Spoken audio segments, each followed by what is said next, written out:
Las risas cortaban el aire del salón como cuchillos afilados mientras yo apretaba la bandeja de plata contra mi pecho, sintiendo como mis manos temblaban tanto que las copas de cristal comenzaban a tintinear entre sí.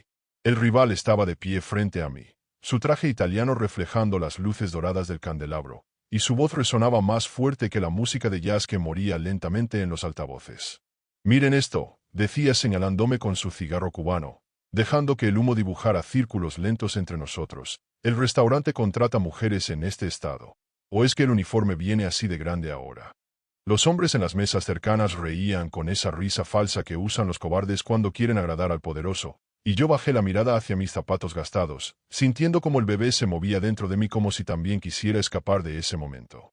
Mi barriga de 7 meses sobresalía bajo el delantal negro, imposible de esconder, y el rival dio un paso más cerca, tan cerca que pude oler su colonia cara mezclada con whisky y algo más oscuro, algo que olía a peligro. «¿Cuándo sale el paquete?», preguntó tocando el borde de mi delantal con un dedo, y el contacto me hizo retroceder un paso instintivo, protegiendo con mi brazo libre lo único que importaba en mi vida. Nadie me defendió.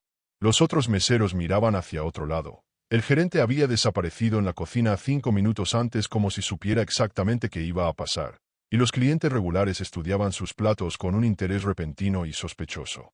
El salón completo se había convertido en un escenario para mi humillación, y yo era la actriz que nunca había pedido ese papel. Todavía no sabía que esa noche cambiaría absolutamente todo.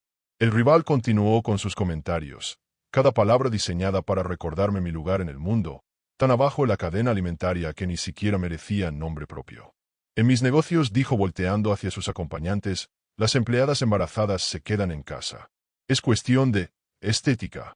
La palabra cayó como veneno en mi oído, y sentí como las lágrimas comenzaban a presionar detrás de mis ojos, pero no podía permitirme llorar. No allí, no frente a ellos. Había aprendido hacía mucho tiempo que mostrar debilidad en lugares como este era firmar tu propia sentencia de muerte. El restaurante no era realmente un restaurante, todos lo sabíamos.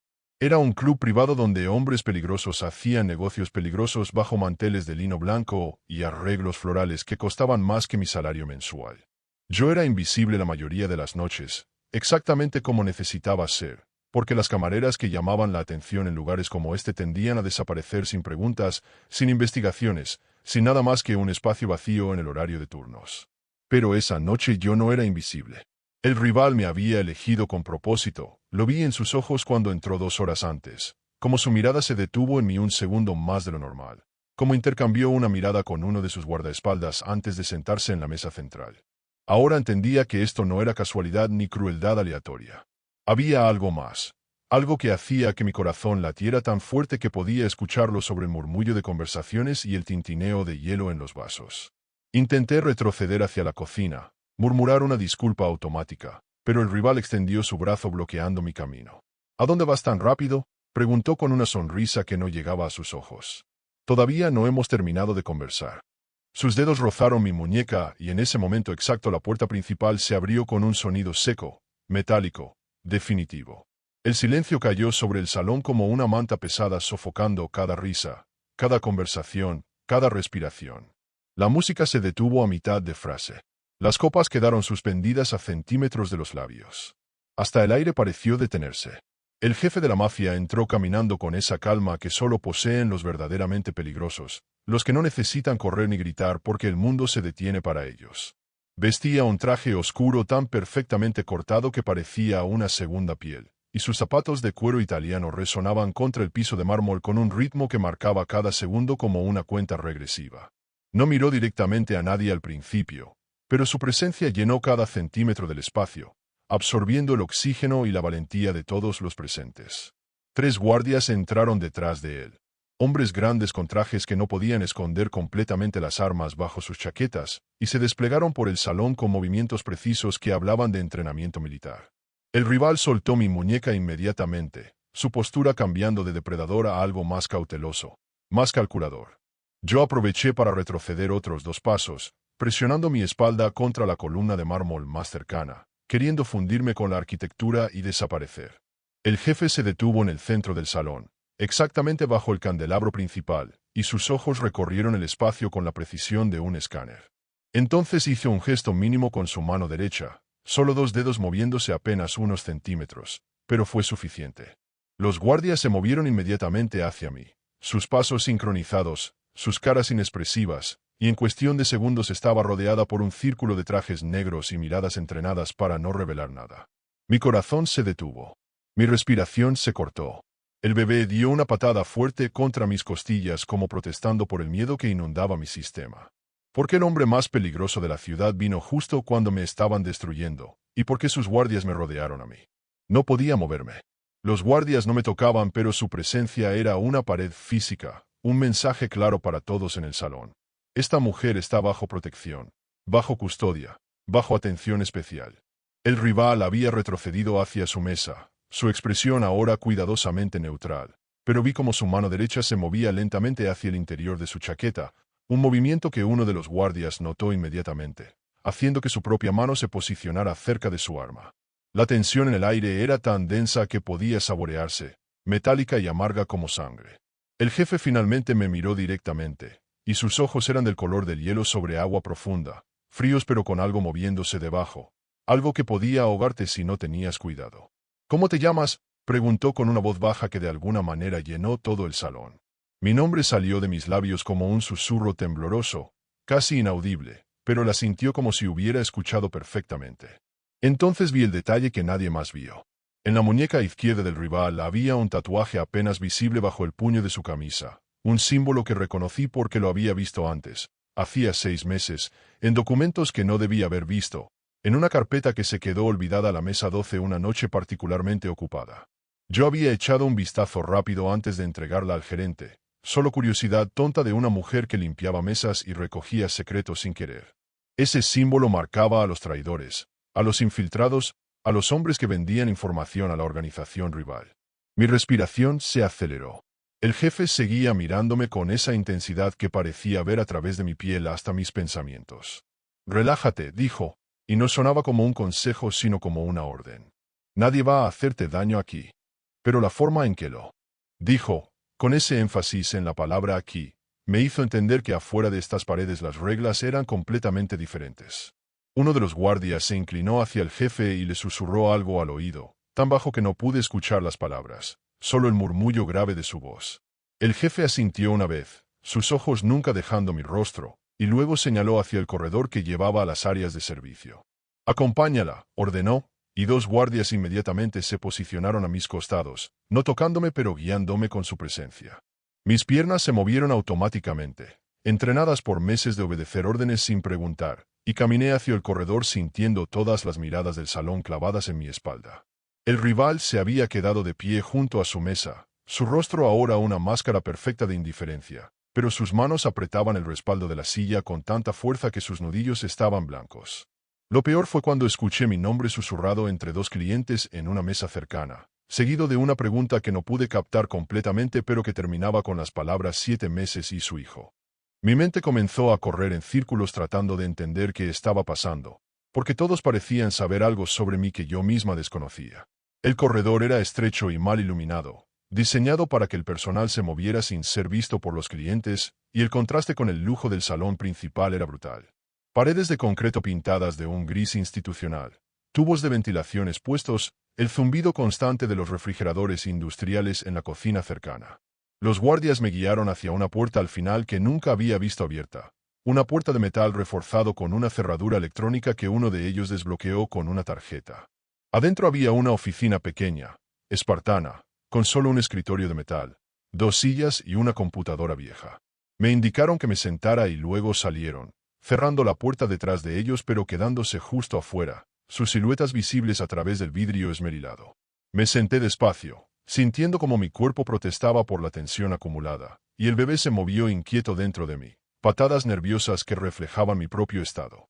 Miré alrededor de la habitación buscando pistas, respuestas, cualquier cosa que me ayudara a entender, y entonces lo vi. Sobre el escritorio, parcialmente cubierto por un periódico de ayer, había un sobremanila con mi nombre escrito a mano en tinta negra. Mi nombre completo, no el apodo que usaban en el restaurante, mi nombre real que nadie aquí debería conocer. Las manos me temblaron cuando alcancé el sobre, el papel áspero y pesado contra mis dedos, y por un momento consideré no abrirlo, dejar todo esto sin resolver, salir corriendo y no volver nunca. Pero sabía que era demasiado tarde para eso. Ya estaba en el centro de algo que no entendía, y la única forma de salir era atravesándolo. Abrí el sobre con cuidado y saqué el contenido. Fotografías. 3 fotografías en blanco y negro, granuladas como si hubieran sido tomadas con una cámara de seguridad de mala calidad. La primera me mostraba mi entrada al restaurante hace 6 meses, el día que conseguí el trabajo. La segunda era del rival, pero más joven, tal vez hace 5 años, entrando a un edificio que reconocí como las oficinas centrales de la organización. La tercera fotografía me hizo contener el aliento. Mostraba al padre de mi bebé, el hombre que había desaparecido 2 meses después de que quedara embarazada, el hombre que me juró que volvería pero nunca lo hizo. Estaba sentado en una mesa con el rival, ambos riendo, compartiendo tragos, completamente cómodos en compañía del otro. La puerta se abrió sin que tocaran primero, y el jefe entró solo, cerrando detrás de él con un clic suave del seguro. Se sentó en la silla frente a mí con movimientos tranquilos, casi casuales, y colocó sus manos sobre el escritorio, dedos entrelazados, postura abierta. Veo que encontraste las fotos, dijo observando mi rostro. Necesitaba que las vieras antes de que habláramos. Mi voz no quería funcionar, atascada en algún lugar entre mi garganta y mi miedo, pero finalmente logré preguntar, ¿qué quiere de mí? Él sonrió apenas, una curvatura mínima de sus labios que no era exactamente amable pero tampoco cruel. No se trata de lo que yo quiero, respondió. Se trata de lo que tú tienes sin saberlo. Señaló la tercera fotografía. Marcos era uno de mis mejores hombres. Inteligente, leal, eficiente. Hasta que no lo fue. El tiempo pasado en su frase me golpeó como un puño. Era. No es. Hace 8 meses, continuó el jefe, Marcos empezó a trabajar con el hombre que hoy te humilló en mi salón. Le pasaba información, movimientos de dinero, ubicaciones, nombres. Traición clásica motivada por codicia clásica. Si decía esa verdad en voz alta, si confirmaba que Marcos era el padre de mi bebé, ¿qué pasaría conmigo? El jefe me estudiaba con esos ojos que no parpadeaban lo suficiente, esperando, midiendo mi reacción. Yo no sabía nada, dije finalmente, mi voz más firme de lo que esperaba. Marcos nunca me contó nada sobre su trabajo. Desapareció cuando le dije que estaba embarazada. No lo he vuelto a ver. El jefe asintió lentamente. Lo sé, dijo. Te he estado observando desde que empezaste a trabajar aquí. Cada movimiento, cada conversación, cada persona con la que hablas. Eres exactamente lo que pareces, una mujer trabajadora que quedó embarazada del hombre equivocado. Hizo una pausa, dejando que sus palabras se asentaran. Pero el rival no lo sabe. Para él, tú eres una pieza valiosa, una posible fuente de información o mejor aún, una forma de lastimarme a mí. No entendía cómo yo podía lastimar a este hombre que claramente no se preocupaba por nada ni nadie. Marcos era como un hijo para mí, explicó como leyendo mi confusión. Lo recluté cuando tenía 16 años, lo entrené personalmente, confié en él más de lo que he confiado en nadie. Su traición. Se detuvo, y por primera vez vi algo real cruzar su rostro, algo parecido al dolor. Necesitaba enviar un mensaje. La habitación se sintió más pequeña de repente, el aire más denso. ¿Dónde está Marcos? Pregunté aunque parte de mí ya conocía la respuesta. El jefe no respondió con palabras, solo con una mirada que lo decía todo. Marcos estaba muerto. El padre de mi bebé estaba muerto, ejecutado por traición, y yo estaba sentada frente al hombre que había ordenado su muerte. Debería haber sentido horror, dolor, algo, pero lo único que sentí fue un entumecimiento extraño, como si mi cerebro se hubiera desconectado para protegerme. El bebé, susurré mirando hacia abajo, hacia mi barriga abultada. Es lo único que queda de él. El jefe se inclinó hacia adelante, su voz bajando a un tono casi gentil. Es exactamente por eso que estás aquí. El rival sabe sobre el bebé. Sabe que Marcos era el padre. Piensa que puedes tener información valiosa, o que yo podría tener sentimientos paternales hacia el niño de Marcos. Te humilló esta noche para probarme, para ver cómo reaccionaría, para medir si eras importante para mí. Sus ojos se endurecieron, y yo le di exactamente la reacción que esperaba. Entonces entendí. Los guardias rodeándome no era protección espontánea. Era teatro. El jefe había orquestado todo, sabía que el rival vendría, sabía que me provocaría, y usó mi humillación como parte de un juego más grande que apenas podía empezar a comprender. Usted me usó, dije sintiendo como la rabia comenzaba a reemplazar al miedo. Me convirtió en señuelo. Él no lo negó. El rival tiene un traidor en mi organización, explicó. Alguien cercano que le pasa información. Esta noche fue mi forma de señalar que sé que hay una filtración, y de hacerle creer que tú eres importante para mí. Ahora él va a tratar de acercarse a ti, de usarte, y cuando lo haga. Dejó la frase sin terminar, pero el significado era claro. Yo era la trampa, el anzuelo, y el rival estaba a punto de morder. No puedo hacer esto, protesté levantándome de la silla demasiado rápido, sintiendo como la sangre se apresuraba a mi cabeza haciendo que todo diera vueltas. Estoy embarazada, soy solo una camarera, no soy parte de sus guerras. El mareo golpeó, fuerte y repentino, el mundo inclinándose en un ángulo imposible. Sentí como mis rodillas cedían, como perdía el equilibrio, y entonces manos fuertes me atraparon antes de que cayera. El jefe me sostuvo con una facilidad sorprendente para un hombre de su edad, guiándome de vuelta a la silla, y gritó algo hacia la puerta. Uno de los guardias entró corriendo con una botella de agua que abrió y me ofreció. Bebí con sorbos temblorosos, sintiendo como el bebé protestaba dentro de mí con movimientos erráticos. Respira, ordenó el jefe, y obedecí, inhalaciones profundas que lentamente trajeron el mundo de vuelta a su eje correcto. No voy a obligarte a nada, dijo después de que mi respiración se normalizara. Pero necesitas entender tu posición. El rival ya te marcó como importante. Ya eres parte de esto quieras o no. Tu única opción real es estar de mi lado, donde puedo protegerte, o estar sola, donde eres un objetivo fácil. Era una elección que no era realmente una elección, y ambos lo sabíamos. ¿Qué tengo que hacer?, pregunté derrotada. El jefe sacó un pequeño dispositivo del bolsillo interior de su chaqueta, algo del tamaño de un botón. Es un micrófono, explicó. Mañana por la noche el rival va a enviar a alguien a buscarte después de tu turno. Un hombre joven, amable, que dirá que tiene información sobre Marcos, que sabe dónde está el dinero que Marcos escondió antes de morir. Mi respiración se cortó. ¿Hay dinero? Él asintió. Casi $500,000 en efectivo que Marcos robó antes de que lo encontráramos. Nunca pudimos recuperarlo. El rival piensa que tú sabes dónde está, o que puedes tener una pista. Quiere ese dinero y quiere información sobre mis operaciones. Va a tratar de ganarse tu confianza, de hacerte creer que está de tu lado. Sostuvo el micrófono hacia mí. Todo lo que necesitas hacer es llevar esto, dejar que él hable, y grabar todo lo que diga. Así identifico al traidor y manejo al rival simultáneamente. El pequeño dispositivo parecía pesar toneladas en mi mano cuando lo tomé. ¿Y si se da cuenta?, pregunté. Si descubre el micrófono. El jefe me miró con una seriedad absoluta. Entonces asegúrate de que no lo descubra. Tu vida y la del bebé dependen de ello. No eran palabras diseñadas para consolarme, sino para asegurar mi cooperación a través del miedo, y funcionó perfectamente. Asentí lentamente, cerrando mis dedos alrededor del micrófono. ¿Hay algo más?, dije recordando repentinamente.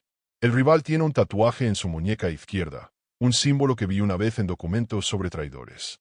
El jefe se puso rígido, su rostro endureciéndose. ¿Qué tipo de símbolo?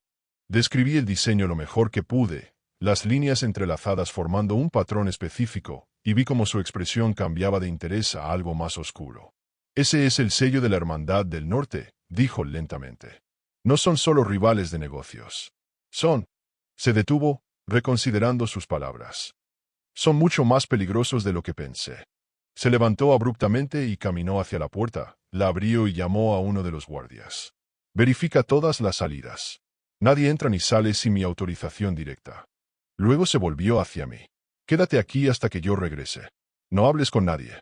Salió antes de que pudiera protestar, dejándome sola en la oficina pequeña con el micrófono todavía en mi mano y 1000 preguntas sin respuesta girando en mi cabeza. Los minutos pasaron lentamente, marcados solo por el zumbido de los refrigeradores y mi propia respiración agitada. El bebé se había calmado, sus movimientos ahora suaves y ondulantes como si también estuviera esperando, escuchando. Cerré los ojos tratando de ordenar mis pensamientos, pero todo era caos, fragmentos de información que no encajaban completamente. Marcos traicionando a su mentor. El rival humillándome públicamente. El jefe usando mi humillación como estrategia. Un traidor interno. $500,000 escondidos. La Hermandad del Norte. Todo conectado de formas que apenas podía empezar a comprender. La puerta se abrió de nuevo, pero esta vez no era el jefe quien entró. Era el gerente del restaurante, el mismo hombre que había desaparecido convenientemente cuando el rival comenzó a humillarme. Entró con pasos nerviosos, sus manos retorciéndose frente a él, y cerró la puerta suavemente. «Necesito hablar contigo», dijo con voz baja, urgente. Antes de que sea demasiado tarde. Algo en su tono hizo que me pusiera tensa. «¿De qué hablas?», Pregunté guardando el micrófono discretamente en el bolsillo de mi delantal. Él miró hacia la puerta como verificando que nadie escuchara. Sé lo que el jefe te pidió que hicieras, susurró. El micrófono, la grabación. No puedes confiar en él. Está usando al bebé para manipularte, igual que usó a Marcos. Mi corazón comenzó a latir más rápido. ¿Cómo sabes sobre el micrófono? El gerente se acercó más, su rostro pálido bajo la luz fluorescente. Porque yo soy el traidor que está buscando, admitió, y el mundo se inclinó de nuevo. Mi primer instinto fue gritar, llamar a los guardias, pero su mano se movió rápidamente cubriendo mi boca. Escúchame, suplicó. Solo escúchame antes de juzgar. No tenía muchas opciones con su mano presionando contra mis labios, así que asentí lentamente. Él bajó la mano pero permaneció cerca, bloqueando mi camino hacia la puerta. Marcos no traicionó al jefe por dinero, dijo rápidamente. Lo hizo porque descubrió la verdad sobre esta organización, sobre las cosas que el jefe hace, las personas que lastima. Marcos quería salir, quería construir una vida contigo y con el bebé lejos de todo esto, pero necesitaba dinero para desaparecer correctamente. Ese $500,000 era su boleto de salida para ambos. Las palabras se estrellaron contra mí como olas. Entonces, ¿por qué desapareció? ¿Por qué me dejó sola? El gerente sacudió la cabeza. No te dejó. El jefe lo encontró antes de que pudiera llegar a ti. Marcos me dio algo antes de morir, algo que me hizo prometer que te entregaría si algo le pasaba.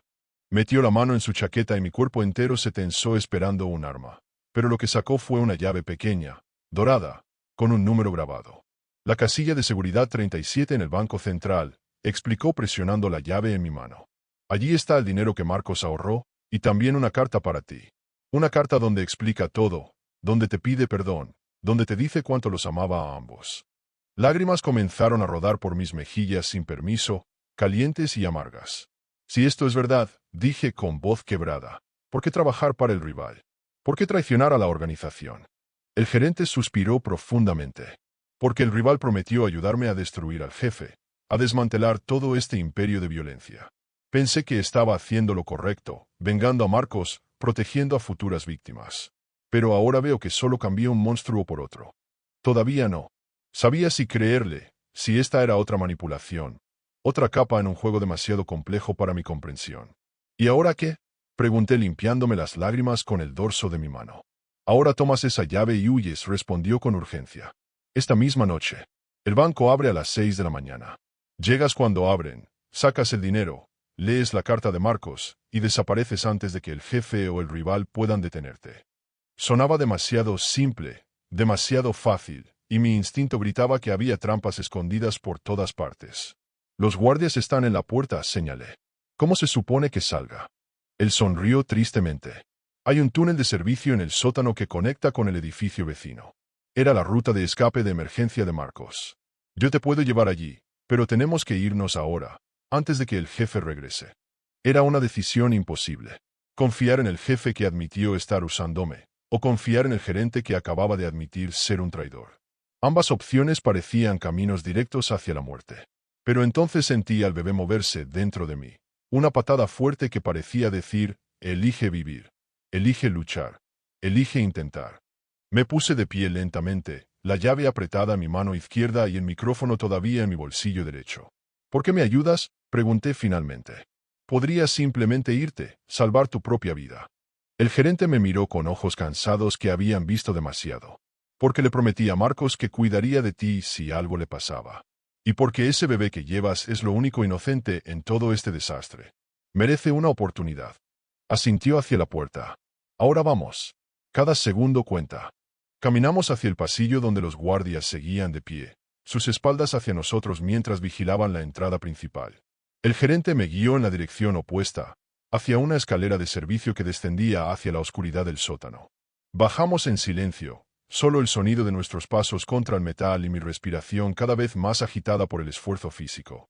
El sótano era un laberinto de tuberías y cajas almacenadas, iluminado apenas por luces de emergencia que proyectaban sombras largas y amenazantes.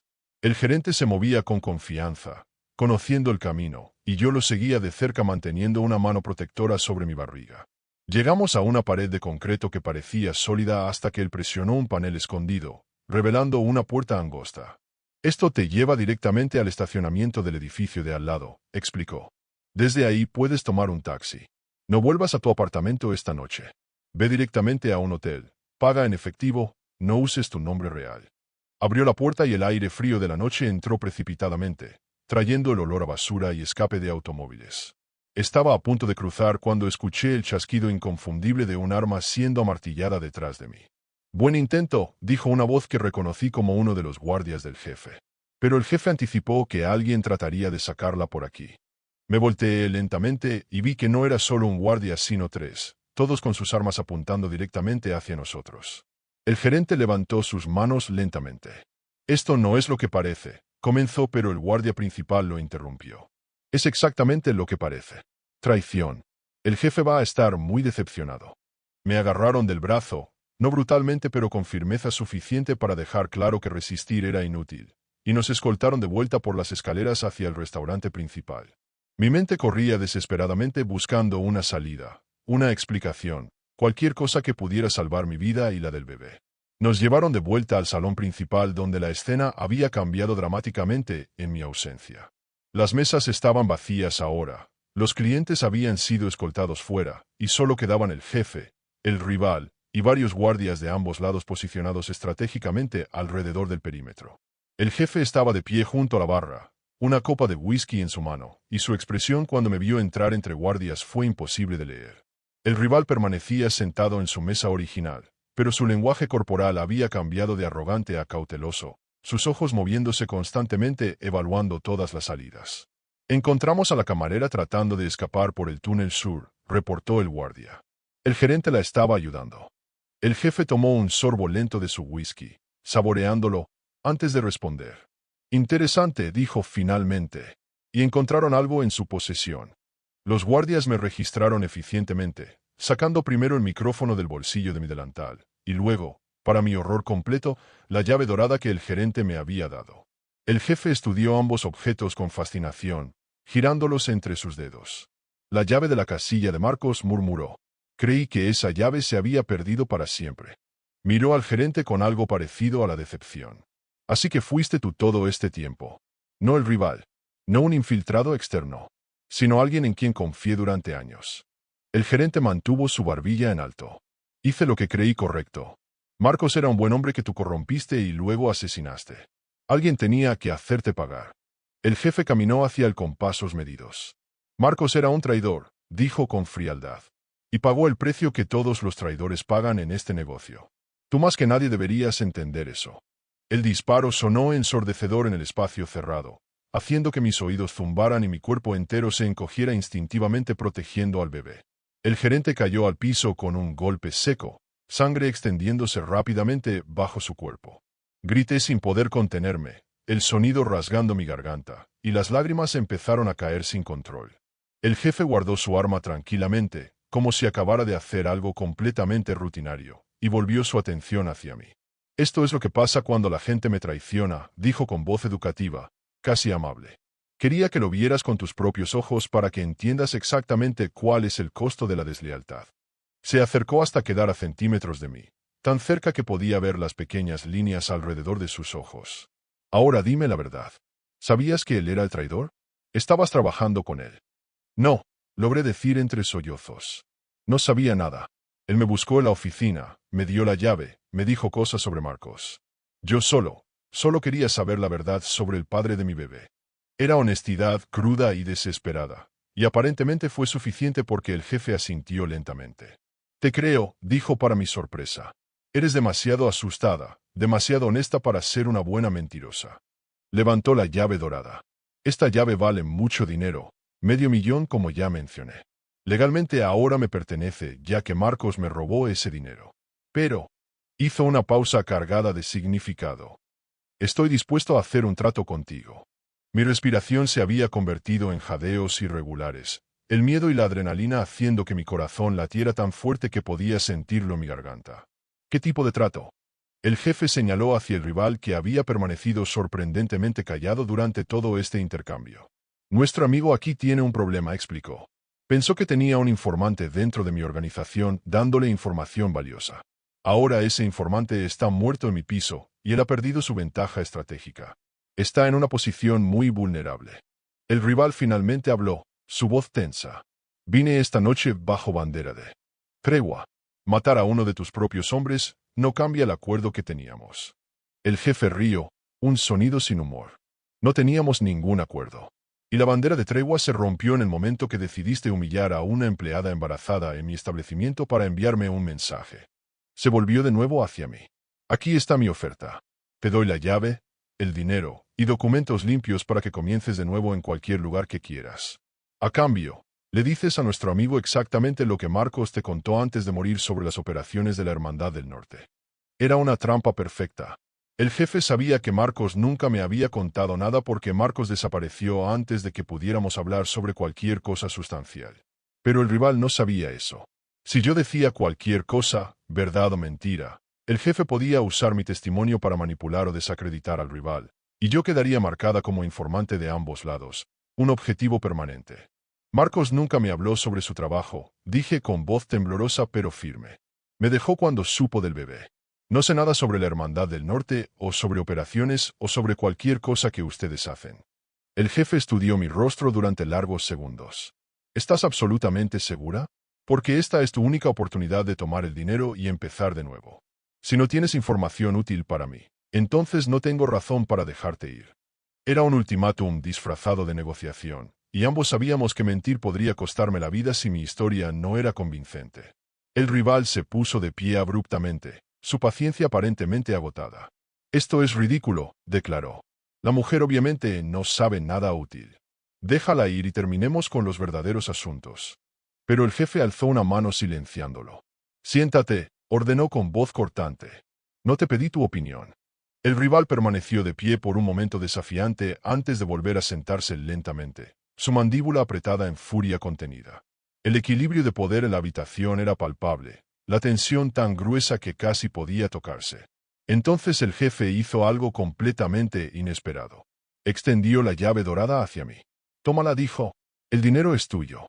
Marcos tal vez fue un traidor para mí, pero ese bebé que llevas es inocente y merece una oportunidad en la vida. No podía creer lo que estaba escuchando. Mis dedos se cerraron automáticamente alrededor de la llave, esperando que fuera un truco, que la retirara en el último segundo, pero no lo hizo. Hay solo una condición, agregó. Desapareces. Completamente. Cambias tu nombre, te mudas a otra ciudad, otro estado si es posible. No vuelves aquí, no contactas a nadie de tu vida anterior, no hablas sobre lo que viste esta noche. Te conviertes en un fantasma. Asentí vigorosamente, dispuesta a prometer cualquier cosa para salir viva de allí con mi bebé. Y si alguna vez te veo de nuevo, continuó con voz letal, o si escucho que hablaste con la policía, con periodistas, con cualquiera sobre esta organización, no solo tú morirás. El niño también pagará por tu indiscreción. Era una amenaza que me perseguiría cada día del resto de mi vida, pero también era libertad, una salida imposible que estaba siendo ofrecida en bandeja de plata. Lo prometo, susurré. Desapareceré. Nunca volverán a saber de mí. El jefe hizo un gesto a uno de sus guardias. Escoltala afuera. Asegúrate de que llegues segura a su destino. Pero antes de que pudiera moverme, el rival habló de nuevo. Espera, dijo poniéndose de pie otra vez. Esto no tiene sentido. ¿Por qué dejarla ir con $500,000 de tu dinero? ¿Qué ganas tú? El jefe sonrió, y era la sonrisa de un depredador que acaba de atrapar a su presa exactamente donde la quería. Gano algo mucho más valioso que dinero, respondió. Gano tu reacción. El rival palideció visiblemente. ¿Mi qué?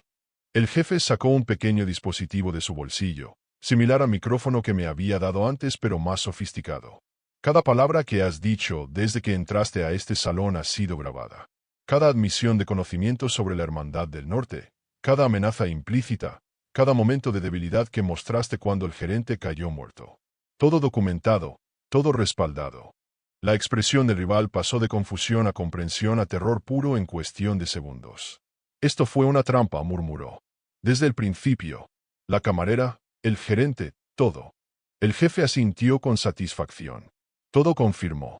Necesitaba confirmar que tenías conexión directa con la hermandad, que estabas operando en mi territorio sin permiso, y que tenías información suficiente para ser considerado una amenaza seria. Me diste todo eso en una sola noche. Los guardias del rival se movieron instintivamente hacia sus armas, pero los guardias del jefe fueron más rápidos, sus propias armas ya apuntando antes de que los otros pudieran siquiera tocar sus fundas. No hagas esto más difícil, advirtió el jefe. Estás superado en número y en posición. Tus opciones son limitadas. El rival miró alrededor del salón evaluando sus posibilidades de escape y claramente no encontrando ninguna favorable. ¿Y qué pasa conmigo?, pregunté con voz pequeña, sintiendo que el piso se movía bajo mis pies otra vez. El jefe me miró casi con ternura. Tú te vas exactamente como dije. Con el dinero, con tu libertad, con tu futuro. Fuiste una pieza perfecta en este juego precisamente porque eras genuina, porque no estabas actuando. Tu miedo era real, tu confusión era real, y eso lo hizo creíble para todos los demás. Extendió su mano señalando hacia la puerta. El guardia te llevará al banco cuando abra. Recoges el dinero, lees la carta de Marcos si es que realmente hay una, y luego desapareces tal como acordamos. Comencé a caminar hacia la salida con piernas que apenas me sostenían, cada paso sintiendo como atravesar arenas movedizas. Una cosa más, llamó el jefe haciendo que me detuviera. Marcos realmente te amaba. Eso fue lo único real en su vida de mentiras. No lo olvides cuando críes a su hijo. El guardia me guió fuera del salón hacia la noche fría, y detrás de mí escuché el sonido de forcejeo, gritos ahogados, y luego silencio. No me volteé. No quería saber. El aire exterior era dulce y limpio comparado con la atmósfera opresiva del restaurante, y aspiré grandes bocanadas tratando de llenar mis pulmones hasta el límite. El guardia me abrió la puerta de un coche negro, no un taxi sino un vehículo de la organización, y me senté en el asiento trasero sintiendo como la adrenalina finalmente comenzaba a abandonar mi sistema dejándome exhausta y temblorosa. ¿A dónde?, preguntó el conductor. Le di el nombre de un hotel barato del otro lado de la ciudad, lo suficientemente lejos como para sentirme segura pero no tan lujoso como para llamar la atención. Durante el viaje mantuve la llave apretada en mi mano, un objeto pequeño que representaba la diferencia entre la vida y la muerte, entre un futuro y ningún futuro en absoluto. El hotel era exactamente tan anodino como esperaba, y pagué la habitación con los últimos billetes arrugados en mi cartera. La habitación era pequeña y olía a desinfectante y cigarrillos viejos, pero tenía una cama y una puerta que cerraba con llave, y eso era todo lo que necesitaba. Me senté en el borde de la cama y, finalmente, sin guardias ni jefes ni rivales mirándome, permití que el peso completo de la noche cayera sobre mí. Lloré hasta quedarme sin lágrimas. Sollozos profundos que sacudían todo mi cuerpo y hacían que el bebé protestara con patadas inquietas. Había visto a un hombre morir. Frente a mis ojos. Había sido usada como peón en un juego de poder que apenas comprendía. Había descubierto que el padre de mi bebé estaba muerto, ejecutado como traidor, pero también que me había amado lo suficiente como para tratar de asegurar nuestro futuro antes de morir. Cuando el llanto finalmente cedió dejándome entumecida y vacía, saqué la llave y la estudié bajo la lámpara de la mesita de noche. Casilla de seguridad 37. $500,000. Una carta de un hombre muerto. Mi boleto hacia una nueva vida o mi sentencia de muerte si alguien decidía que sabía demasiado. El reloj en la pared marcaba las 3 de la madrugada. En 3 horas el banco abriría. En 4 horas podría tener el dinero en mis manos. En 5 horas podría estar en un autobús hacia cualquier lugar. Un boleto comprado con efectivo bajo un nombre falso, desapareciendo en el anonimato de la América profunda. Puse la llave sobre la mesita con cuidado, como si fuera algo sagrado o maldito, no estaba segura cuál. Luego coloqué mi mano sobre mi barriga abultada y hablé en voz baja con el bebé que crecía dentro de mí. Tu padre no era un hombre bueno, susurré. Pero me amaba. Y te amaba a ti aunque nunca llegó a conocerte. Eso tendrá que ser suficiente. El bebé respondió con una patada suave, reconfortante, y por primera vez en horas sentí algo parecido a esperanza. Había sobrevivido. Contra todas las probabilidades, contra toda lógica, había atravesado una noche que debería haberme matado y salí del otro lado con una posibilidad de futuro. El dinero era sucio, manchado con sangre y traición, pero también era libertad. Era educación para mi hijo, atención médica, un apartamento en algún lugar donde nadie nos conociera, una oportunidad de ser simplemente una madre con su bebé sin el peso de mafiosos y guerras territoriales. Me acosté en la cama sin desnudarme, demasiado cansada y asustada para hacer nada más que cerrar los ojos, y me permití imaginar esa vida. Un pueblo pequeño tal vez, donde nadie hiciera preguntas. Un trabajo honesto en alguna tienda o cafetería. Mi hijo creciendo sin saber nunca sobre la noche que su madre se convirtió en pieza de ajedrez en un juego mortal. El sueño vino eventualmente, inquieto y lleno de imágenes fragmentadas. El rival riéndose. El jefe con sus ojos de hielo. El gerente cayendo. La sangre extendiéndose.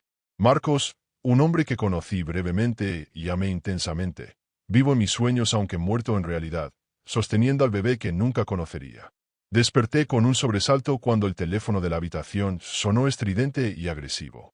Contesté con manos temblorosas y una voz ronca de llorar. «Es hora», dijo el guardia del otro lado. «El coche está esperando afuera para llevarte al banco». Miré el reloj. 5:40 de la mañana. El banco abría en 20 minutos. «Bajo en 5 minutos», respondí y colgué antes de que pudiera decir algo más. Me lavé la cara con agua fría en el lavabo de minuto, tratando de eliminar las evidencias del llanto, pero mis ojos seguían rojos e hinchados, mi rostro pálido y demacrado. El mismo coche negro estaba estacionado frente al hotel, motor encendido, y el guardia abrió la puerta trasera sin decir palabra.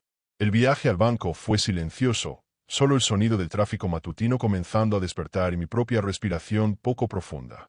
La ciudad se veía diferente a esta hora, lavada en luz gris de amanecer, las calles aún mojadas del rocío nocturno. El banco era un edificio imponente de mármol y vidrio, sus puertas aún cerradas pero con luces encendidas adentro mientras el personal se preparaba para abrir. El guardia estacionó directamente frente a la entrada. «Tienes 30 minutos», dijo. «Entra. Haz lo que tienes que hacer. Sal. No hables con nadie más de lo necesario. Si no sales en 30 minutos, entraré a buscarte». No era protección, sino vigilancia, y ambos lo sabíamos. Asentí y salí del coche con piernas inestables, la llave apretada en mi mano sudorosa. Las puertas del banco se abrieron exactamente a las 6, y entré con los primeros clientes del día, personas de negocios con maletines y expresiones serias que no me dieron ni una mirada. Me acerqué al mostrador de atención al cliente donde una mujer joven con traje me sonrió profesionalmente. «Buenos días, ¿en qué puedo ayudarla?» Mostré la llave. «Necesito acceder a la casilla de seguridad 37». Su sonrisa vaciló apenas al ver mi aspecto desaliñado, mi uniforme de camarera arrugado, mis ojos rojos, pero se recuperó rápidamente. «Por supuesto. Necesito ver una identificación». Saqué mi licencia de conducir con manos que temblaban visiblemente. Ella la examinó, luego revisó algo en su computadora, y su expresión cambió sutilmente. «Un momento, por favor», dijo y desapareció en una oficina trasera. Los minutos pasaron lentos como melaza. Otros clientes iban y venían. El reloj en la pared marcaba cada segundo. Finalmente la mujer regresó acompañada de un hombre mayor en traje gris que me evaluó con ojos experimentados. «Señorita», dijo con tono cuidadosamente neutral. «Esta casilla está registrada bajo el nombre de Marcos Delgado. ¿Cuál es su relación con el titular?» Mi mente corrió buscando la respuesta correcta. «Era mi pareja», dije finalmente. «Falleció hace meses. Me dejó la llave y los documentos necesarios para acceder». Era una mentira parcial pero suficientemente cercana a la verdad. El hombre asintió lentamente. «Lamentamos su pérdida. Necesitaremos ver un certificado de defunción y documentos que la establezcan como beneficiaria». Mi corazón se hundió. No tenía ninguno de esos documentos. El gerente estaba muerto. Marcos estaba muerto. Y yo estaba a punto de perder el único salvavidas que tenía. «Entiendo», dije tratando de mantener la voz firme. «¿Hay alguna forma alternativa de acceder?» Marcos me dio esta llave específicamente.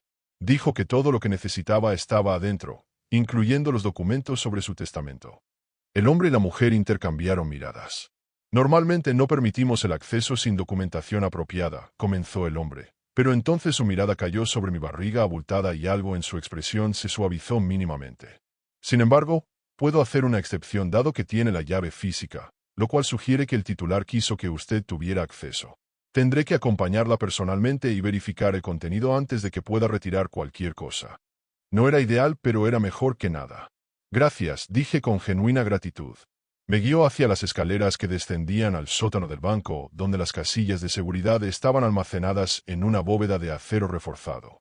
El aire allí era frío y seco, diseñado para preservar documentos valiosos, y nuestros pasos resonaban contra el piso de concreto. Encontró la casilla 37, una caja mediana en la pared de metal, e insertó su llave maestra en una cerradura mientras yo insertaba la llave dorada en la otra.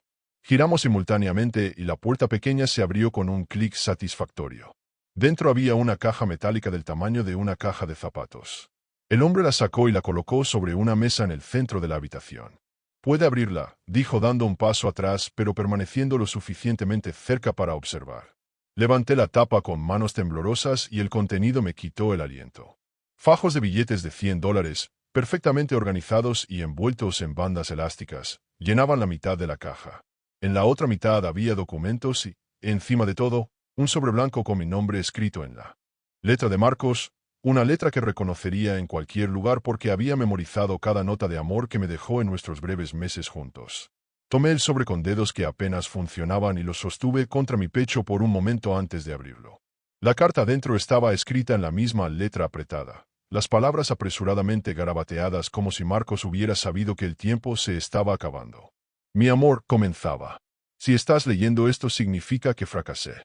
Fracasé en protegerte, fracasé en estar allí para nuestro bebé, fracasé en construir la vida que te prometí. Hay tanto que necesito explicarte y tan poco tiempo para escribirlo. El dinero en esta caja es tuyo, es nuestro, es para el futuro de nuestro hijo. Lo ahorré durante años haciendo trabajos que me avergüenzan, trabajando para un hombre que ahora sé que es un monstruo. Cuando descubrí que estabas embarazada fue como despertar de una pesadilla y darme cuenta de que toda mi vida había sido un error. Quería salir, quería llevarte lejos, empezar de nuevo en algún lugar donde nuestro hijo no creciera con sangre en sus manos. Pero el jefe no deja ir a su gente fácilmente. Intenté negociar, intenté sobornarlo, intenté todo lo que pude imaginar, y cada opción terminaba con mi muerte o la tuya. Entonces tomé una decisión. Si iba a morir de todas formas, al menos moriría asegurando que tú y el bebé tuvieran una oportunidad. Las lágrimas comenzaron a caer de nuevo manchando el papel, haciendo que algunas palabras se corrieran, pero continué leyendo desesperadamente. El dinero viene de varias fuentes. Parte es mi salario legítimo que ahorré durante años. Parte viene de trabajos secundarios. Y sí, parte fue robado del jefe, pero no me arrepiento porque ese dinero estaba manchado con el sufrimiento de personas inocentes de todas formas. Uso ese dinero sucio para darte algo limpio, libertad. En esta caja también hay documentos. Certificado de nacimiento falso a tu nombre, pasaporte falso, licencia de conducir, todo lo necesario para crear una nueva identidad. Úsalos. Desaparece. Ve a algún lugar donde nadie te conozca y construye la vida que merecemos.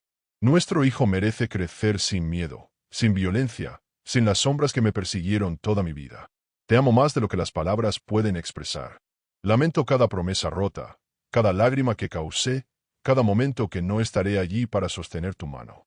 Pero por favor, promete que vivirás. Que criarás a nuestro bebé con amor. Que le contarás sobre mí solo las partes buenas, las pocas que existieron. Y que nunca vuelvas atrás. Marcos. Doblé la carta cuidadosamente y la metí en mi bolsillo junto a mi corazón roto. El hombre del banco había leído por encima de mi hombro, no ocultando su curiosidad, y ahora miraba la caja de dinero con expresión seria. Esto es una cantidad significativa de efectivo, observó. Más de lo que normalmente permitimos retirar sin documentación apropiada.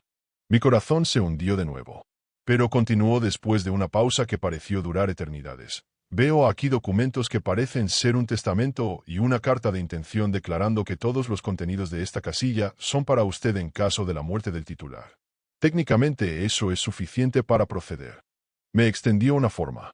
Solo necesito que firme aquí reconociendo que ha recibido los contenidos, y puede llevarse todo. Firme tan rápido que casi rompo el papel. Mi nombre apenas legible en mi urgencia. El hombre me ayudó a transferir el dinero y los documentos a una mochila que el banco proporcionó, diseñada específicamente para transportar valores de forma discreta. Cuando terminamos, la mochila pesaba tanto que apenas podía levantarla, pero era el peso más hermoso que había cargado en mi vida. Gracias, le dije al hombre, y él asintió con una pequeña sonrisa. Cuídese, señorita. Y cuide a ese bebé. Subí las escaleras de vuelta al área principal del banco sintiéndome como si estuviera flotando, como si mis pies no tocaran realmente el suelo. El guardia estaba esperando justo afuera, exactamente donde lo había dejado, y sus ojos se enfocaron inmediatamente en la mochila. ¿Todo listo?, preguntó con tono neutro. Todo listo, confirmé. ¿Me puedes llevar a la estación de autobuses? El viaje fue silencioso otra vez, pero esta vez el silencio se sentía diferente, cargado con posibilidad en lugar de amenaza. La estación de autobuses era un edificio decrépito en la parte vieja de la ciudad, lleno de viajeros cansados y personas sin hogar buscando refugio del frío matutino. El guardia se estacionó pero no apagó el motor. El jefe dice que Reckers, tu promesa, dijo sin mirarme. Desaparece completamente. No contactes a nadie de tu vida anterior. No vuelvas nunca. Lo miré directamente a los ojos por primera vez. Dile al jefe que puede estar seguro. Esta ciudad, esta vida, es un capítulo cerrado. Salí del coche con la mochila pesada sobre mi hombro y caminé hacia la estación sin mirar atrás. Compré un boleto para el primer autobús que salía, sin importar el destino. Resultó ser un viaje de 24 horas hacia el noroeste, hacia territorios que nunca había visitado, hacia un futuro completamente desconocido. Mientras esperaba en una silla de plástico incómoda, mi mano fue automáticamente a mi barriga donde el bebé se movía con patadas curiosas como preguntando qué estaba pasando. Vamos a estar bien, le susurré. Tu padre nos dejó una oportunidad. No voy a desperdiciarla. El altavoz crujió anunciando la salida de mi autobús. Me puse de pie, ajusté la mochila y caminé hacia la puerta de embarque. Con cada paso me sentía más ligera, como si estuviera dejando atrás no solo una ciudad sino una versión completa de mí misma. La camarera embarazada que fue humillada públicamente, que fue usada como peón en juegos de poder, que vio morir a un hombre y sobrevivió cuando no debería haber sobrevivido. Esa mujer se quedaba atrás en estas calles sucias. La mujer que subió al autobús era diferente. Era una sobreviviente. Era una madre. Era alguien con $500,000 y una nueva identidad y una determinación de acero de construir algo mejor. El autobús arrancó con un gruñido del motor y comenzó a moverse lentamente por las calles, alejándose del centro de la ciudad hacia la autopista. Miré por la ventana viendo los edificios familiares pasar, convirtiéndose en manchas borrosas, y luego desapareciendo completamente cuando la ciudad se quedó atrás. Saqué la carta de Marcos de mi bolsillo y la leí una vez más, memorizando cada palabra, cada promesa, cada pedido de perdón. Cuando terminé, la doblé cuidadosamente y la guardé en el compartimento interior de la mochila junto al dinero. Algún día, cuando mi hijo fuera lo suficientemente mayor para entender, le daría esa carta. Le contaría sobre su padre, no el traidor o el criminal, sino el hombre que me amó lo suficiente como para intentar salvarnos incluso sabiendo que le costaría todo. Le contaría que Marcos no era perfecto, pero que en sus últimos momentos eligió el amor sobre la lealtad, la familia sobre la organización, nuestro futuro sobre su propia supervivencia. El paisaje fuera de la ventana cambió de urbano a suburbano a rural, campos abiertos extendiéndose hacia el horizonte, el cielo abriéndose amplio y sin límites. Me recosté en el asiento incómodo del autobús, una mano protectora sobre mi barriga, y permití que mis ojos se cerraran. Por primera vez en 9 meses me sentí segura. Por primera vez desde que descubrí el embarazo me permití imaginar un futuro que no estaba definido por miedo. Habría desafíos, por supuesto. Criar a un bebé sola nunca es fácil. El dinero eventualmente se acabaría sin importar cuán cuidadosamente lo administrara. Tendría que encontrar trabajo, construir una red de apoyo, crear una vida completamente desde cero. Pero había sobrevivido a una noche que debería haberme destruido. Había mirado a los hombres más peligrosos a los ojos y salí viva. Si pude hacer eso, podía hacer cualquier cosa. Horas más tarde el autobús se detuvo en un pueblo pequeño para un descanso de 20 minutos. Bajé para estirar las piernas y comprar algo de comer en la estación de servicio adyacente. El pueblo era pintoresco de la manera que solo los pueblos pequeños pueden serlo, con una calle principal llena de tiendas familiares y personas que se saludaban por nombre. Vi un anuncio en la ventana de una cafetería. Se busca ayuda. Preguntar adentro. Me quedé mirando ese anuncio por largo rato, imaginando una vida aquí. Podría usar los documentos falsos para conseguir el trabajo. Podría alquilar un apartamento pequeño sobre una de estas tiendas. Podría criar a mi bebé en un lugar donde la violencia era algo que pasaba en las noticias de la televisión, no en el salón de al lado. Era tentador, tan tentador detenerme aquí mismo y empezar de nuevo. Pero algo me decía que todavía no era suficientemente lejos, que necesitaba más distancia entre mi pasado y mi futuro. Volví al autobús y continué el viaje, pero guardé el nombre de ese pueblo en mi memoria como una posibilidad. Pasaron más horas. El sol alcanzó su cenit y comenzó su descenso.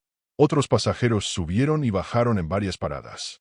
Bebés llorando, ancianos durmiendo, adolescentes con audífonos perdidos en su propia música.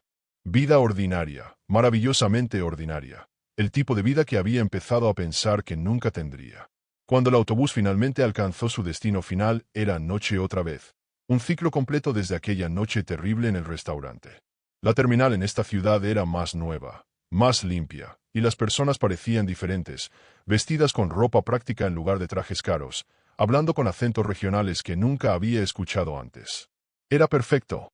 Era exactamente lo suficientemente lejos. Encontré un motel barato donde pagué una semana por adelantado en efectivo. La habitación era básica pero limpia, con una cama doble y un baño pequeño y una ventana que daba a un estacionamiento donde nada interesante jamás pasaría. Era hermoso en su absoluta mundanidad. Esa noche, acostada en sábanas que olían a detergente industrial, con mi mano descansando sobre mi barriga y la mochila de dinero escondida bajo la cama, finalmente me permití procesar todo lo que había pasado. El rival y su crueldad calculada. El jefe y su manipulación magistral. El gerente y su traición bien intencionada. Marcos y su amor trágico. Y yo, la camarera embarazada que nadie notaba hasta que de repente todos me notaron. La pieza de ajedrez que sobrevivió cuando todas las otras piezas cayeron. Me había burlado, humillado, usado, amenazado y, sin embargo, estaba viva. Mi bebé estaba a salvo. Teníamos una oportunidad. Los días siguientes fueron un borrón de actividad práctica. Usé los documentos falsos que Marcos había preparado para abrir una cuenta bancaria bajo mi nueva identidad. Deposité la mayor parte del dinero, dejando solo suficiente efectivo para gastos inmediatos. Busqué apartamentos para alquilar, encontrando finalmente un lugar pequeño en un barrio tranquilo donde las familias caminaban perros y los niños jugaban en las calles. Compré ropa de maternidad nueva, suministros para bebé, cosas simples y prácticas que nunca había podido permitirme antes. Encontré una clínica de salud comunitaria que aceptaba pacientes sin seguro y programé mi primera cita prenatal real en meses. La enfermera que me atendió era una mujer mayor con ojos amables que no hizo preguntas cuando vio mi nerviosismo. El bebé se ve bien, dijo después del ultrasonido, mostrándome la imagen borrosa en la pantalla. Corazón fuerte, tamaño apropiado para la edad gestacional. Estás haciendo un buen trabajo, mamá. Lloré otra vez, pero esta vez eran lágrimas de alivio, de gratitud, de algo parecido a felicidad. Conseguí trabajo en una tienda de ropa local cuyos dueños eran una pareja mayor sin hijos que inmediatamente me adoptaron como si fuera familia. No pagaban mucho, pero era honesto, legal, seguro. Pasaba mis días doblando camisetas y ayudando a clientes a encontrar tallas, trabajo simple que no requería mirar sobre mi hombro constantemente. Hice amistad con otras mujeres embarazadas en una clase gratuita de preparación para el parto que ofrecía el centro comunitario. Mujeres normales con vidas normales y preocupaciones normales sobre pañales y lactancia y falta de sueño. Ninguna de ellas sabía sobre restaurantes donde se hacían negocios sucios, sobre jefes de mafia con ojos de hielo, sobre rivales que humillaban para probar puntos. Y nunca lo sabrían porque esa persona ya no existía. Yo era nueva ahora, renacida, con un nombre diferente y una historia fabricada sobre ser viuda joven cuyo esposo murió en un accidente de construcción. Los meses pasaron en una rutina reconfortante. Mi barriga creció hasta el punto donde caminar se convirtió en waddle y dormir era imposible en cualquier posición. El bebé se volvió más activo, patadas fuertes que a veces me quitaban el aliento pero que también me llenaban de asombro ante la vida creciendo dentro de mí. No pensaba en el jefe o el rival o aquella noche terrible. Bueno, eso es mentira. Pensaba en ello constantemente, especialmente en las noches cuando el insomnio me mantenía despierta. Me preguntaba qué había pasado con el rival. Si el jefe lo había matado esa noche o si habían llegado a algún acuerdo. Me preguntaba si los guardias a veces mencionaban mi nombre, si mi desaparición había sido notada o si simplemente me habían olvidado como se olvida cualquier herramienta después de usarla. Me preguntaba si el dinero en mi cuenta bancaria tenía rastreadores que no conocía, si algún día alguien vendría a reclamarlo. Pero esos pensamientos se volvieron menos frecuentes con el tiempo, ahogados por la realidad inmediata de preparar una habitación para bebé y elegir nombres y aprender a ensamblar una cuna. El parto llegó 2 semanas antes de lo esperado, dolores comenzando en medio de la noche que pensé eran solo las usuales molestias del tercer trimestre hasta que se volvieron demasiado regulares, demasiado intensos para ignorar. Mi vecina, una abuela de 6 nietos que me había tomado bajo su ala, me llevó al hospital donde doctores y enfermeras se movieron con eficiencia practicada. 16 horas de labor, 16 horas de dolor que eclipsó cualquier miedo que había sentido aquella noche en el restaurante. Y entonces mi hijo entró al mundo con un grito fuerte que llenó la habitación. Lo pusieron sobre mi pecho, pequeño y arrugado y perfecto, y en ese momento cada sacrificio, cada momento de terror, cada lágrima derramada valió absolutamente la pena. Hola, susurré tocando su mejilla suave. Te he estado esperando. Tenía los ojos de Marcos, esa forma particular que reconocí inmediatamente, y mi corazón se rompió y se reparó simultáneamente. Le puse el nombre de mi abuelo, un hombre bueno que había muerto cuando yo era niña pero cuya bondad recordaba vívidamente. No el nombre de Marcos porque no quería que cargara ese peso, esa conexión. Mi hijo tendría su propia identidad, su propio camino, libre de las sombras que habían consumido a su padre. Los primeros meses fueron brutalmente difíciles de la manera que solo la maternidad nueva puede serlo. Noches sin dormir, pañales interminables, preocupación constante sobre cada pequeño ruido o movimiento que hacía. Pero también había momentos de pura magia. Su primera sonrisa. La forma en que sus dedos diminutos se agarraban a los míos. El peso perfecto de su cabeza contra mi hombro cuando finalmente se dormía después de horas de llanto. Lentamente, muy lentamente, la vida anterior se convirtió en algo parecido a un sueño, distante e irreal. Pasó un año completo desde aquella noche. Luego 2. Luego 3. Mi hijo creció de bebé a niño pequeño, corriendo por el apartamento con energía inagotable, haciendo preguntas interminables sobre todo. Conseguí un mejor trabajo como gerente de la tienda después de que los dueños se jubilaran y me lo ofrecieran. El dinero de Marcos permanecía mayormente intacto en la cuenta bancaria, un fondo de emergencia que tocaba solo cuando era absolutamente necesario, estirándolo lo máximo posible para asegurar que durara. Salí en algunas citas, pero nunca se convirtieron en algo serio. Parte de mí seguía mirando sobre mi hombro, esperando que algún día el pasado me alcanzara, y esa paranoia constante hacía difícil confiar completamente en alguien nuevo. Mi hijo comenzó preescolar y luego kindergarten, haciendo amigos y trayendo a casa dibujos orgullosos de nuestra familia. 2 figuras de palitos, una grande y una pequeña, siempre sonriendo. Una tarde, cuando mi hijo tenía 5 años, estábamos en el parque cuando se acercó a mí con una pregunta que había estado evitando pero sabía que eventualmente vendría. ¿Dónde está mi papá?, preguntó con esa honestidad directa que solo los niños poseen. Me senté en la banca del parque y lo jalé a mi regazo, mi corazón pesado. Tu papá te amaba mucho, comencé cuidadosamente. Pero tuvo que irse antes de que nacieras. Estaba tratando de protegernos, de asegurarse de que estuviéramos a salvo y felices. Era una versión editada de la verdad, pero contenía lo esencial. ¿Él era bueno?, preguntó mi hijo. Pensé en Marcos, en sus errores y sus crímenes, pero también en su amor desesperado y su intento final de redimirnos. Trató de serlo, respondí finalmente. Y eso es lo que cuenta. Mi hijo pareció satisfecho con esa respuesta y corrió de vuelta a los juegos, su mente ya en otras cosas. Pero yo me quedé sentada pensando en esa noche, permitiéndome recordar completamente por primera vez en años. Entonces algo cambió. Un día recibí un correo que me heló la sangre. No tenía remitente, solo mi nombre falso en el sobre, y adentro había una sola fotografía. Me mostraba a mí y a mi hijo en el parque, exactamente donde habíamos estado la semana anterior. En el reverso de la foto, escrito en tinta negra, había una sola palabra: recordado. Mi mundo se detuvo. Alguien me había encontrado. Después de todos estos años, todo este cuidado, toda esta distancia, alguien sabía exactamente dónde estaba. Quemé la foto inmediatamente y pasé los siguientes días en pánico constante, apenas durmiendo, verificando cada sombra, cada coche desconocido en la calle. Consideré huir de nuevo, empacar todo y desaparecer otra vez. ¿Pero a dónde iríamos? ¿Cuántas veces podía reinventar mi vida antes de que se volviera insostenible? Y entonces, una semana después, llegó otro correo.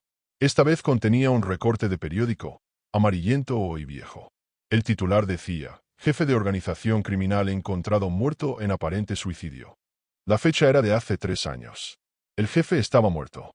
El artículo era breve, ofreciendo pocos detalles más allá de confirmar que el hombre que una vez me había rodeado con guardias y usado como peón estaba ahora en una tumba. No había remitente en este sobre tampoco, pero el mensaje era claro. Alguien quería que supiera que el jefe ya no era una amenaza. ¿Pero quién? ¿Y por qué ahora después de tanto tiempo? No tuve que esperar mucho para la respuesta. 2 días después, mientras cerraba la tienda al final de mi turno, un hombre entró justo antes de que pudiera voltear el letrero a cerrado. Era mayor, tal vez 60, con cabello gris y traje caro pero discreto. Me miró directamente con ojos que reconocí, no personalmente sino el tipo de ojos, entrenados para no revelar nada. Necesitamos hablar, dijo con voz tranquila. Sobre Marcos. Sobre el jefe. Sobre aquella noche hace 5 años. Mi instinto gritaba que corriera, que gritara, que hiciera cualquier cosa excepto quedarme allí, pero mis piernas no se movían. No hay nada de qué hablar, logré decir. Esa vida terminó hace mucho tiempo. Él sonrió tristemente. Nada termina realmente en nuestro mundo. Solo se pausa. Se acercó al mostrador y colocó un sobremanila familiar sobre la superficie. El jefe dejó instrucciones específicas antes de morir. Si algo le pasaba, Esta información debía ser entregada a ti. No quería tocarlo. No quería saber. Pero mi mano se movió de todas formas, tomando el sobre y abriéndolo con dedos entumecidos. Adentro había documentos legales, páginas y páginas de jerga legal que apenas podía comprender. Pero la esencia era clara. El jefe me había dejado algo en su testamento. No solo algo, sino una suma significativa de dinero, depositada en un fideicomiso para mi hijo. ¿Por qué?, pregunté con voz apenas audible. El hombre se encogió de hombros. El jefe tenía sus códigos.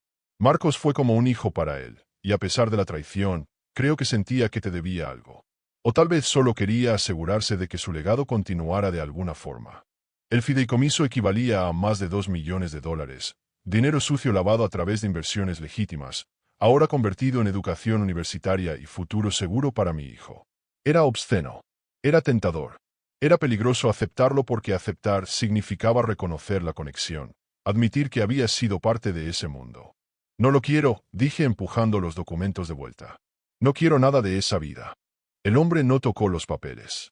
Entiendo tu sentimiento, dijo. Pero piensa en tu hijo. Este dinero podría cambiar su vida, darle oportunidades que de otra manera nunca tendría. El jefe está muerto. La organización se desmanteló hace años después de su muerte. No hay peligro en aceptar. Pero él estaba equivocado. Siempre hay peligro cuando aceptas dinero manchado con sangre, cuando permites que tu vida se entrelace con la violencia incluso indirectamente. Dame tiempo para pensar, dije finalmente. El hombre asintió. Tienes mi número, señaló hacia una tarjeta de negocios que había dejado sobre el mostrador. Llámame cuando decidas. Pero no esperes demasiado. Estas cosas tienen fecha de expiración. Se fue tan silenciosamente como había llegado, dejándome sola con decisiones imposibles otra vez. Esa noche, después de acostar a mi hijo, saqué la carta de Marcos que había guardado todos estos años. La releí buscando guía, buscando respuestas, buscando cualquier indicio de qué haría él en esta situación. Usa ese dinero sucio para darte algo limpio. Libertad, había escrito. Tal vez el fideicomiso del jefe era lo mismo. Dinero sucio transformado en algo limpio a través del tiempo y la distancia. Educación para mi hijo. Oportunidad. Libertad de preocupaciones financieras que habían sido constantes todos estos años. Pero aceptarlo también significaba reconocer que nunca podría escapar completamente, que el pasado siempre encontraría formas de entrelazarse con el presente. Pasaron semanas antes de que llamara al número. Cuando finalmente lo hice, el arreglo fue simple. Firmaría documentos, el dinero se transferiría al fideicomiso bajo el nombre legal de mi hijo, y nunca tendríamos que hablar de nuevo. Fue transaccional, impersonal, perfecto para lo que necesitaba. El dinero apareció en la cuenta exactamente como prometieron. Y con él vino una sensación final de cierre. El jefe estaba muerto. Marcos estaba muerto. El rival probablemente también muerto o desaparecido. Todos los jugadores de aquella noche terrible habían sido eliminados del tablero de alguna forma. Solo quedaba yo, la sobreviviente, la testigo, la madre criando al hijo de un traidor con dinero de 2 hombres muertos. Era poético de una manera oscura. Mi hijo nunca sabría toda la verdad, decidí. Cuando fuera lo suficientemente mayor le contaría sobre su padre, sobre el amor de Marcos y su sacrificio, pero no sobre la organización criminal o la traición o la noche que casi me cuesta todo. Esas historias morirían conmigo. Años más adelante, cuando mi hijo se graduó de la universidad sin deudas estudiantiles gracias al fideicomiso, me senté en la ceremonia entre padres orgullosos y no pude evitar pensar en todos los caminos que nos trajeron a ese momento. La humillación en el restaurante. Los guardias rodeándome. La elección del jefe de dejarme vivir. La carta de Marcos. La huida. La reinvención. Cada decisión, cada momento de terror, cada acto de supervivencia había construido hasta este momento donde mi hijo, libre de las cadenas que atraparon a su padre, caminaba a través del escenario para recibir su diploma. Aplaudí con lágrimas en mis ojos, no solo de orgullo sino de alivio profundo. Habíamos logrado, contra probabilidades imposibles, habíamos construido una vida que valía vivir. El rival se burló de la camarera embarazada aquella noche hace tantos años, pero esa camarera había demostrado ser más fuerte, más inteligente, más persistente que cualquiera de ellos había imaginado. No solo sobreviví, prosperé. Y en ese triunfo, en esa vida ordinaria y hermosa que construimos, encontré la venganza más perfecta, felicidad, libertad, paz. Las cosas que hombres como el jefe y el rival nunca entendieron, nunca valoraron, y por lo tanto nunca podrían quitarme realmente. Mientras miraba a mi hijo abrazar a sus amigos y celebrar su logro, supe que la historia que comenzó con humillación y terror había terminado exactamente como debía, con amor, con vida, con futuro brillante extendiéndose infinito frente a nosotros.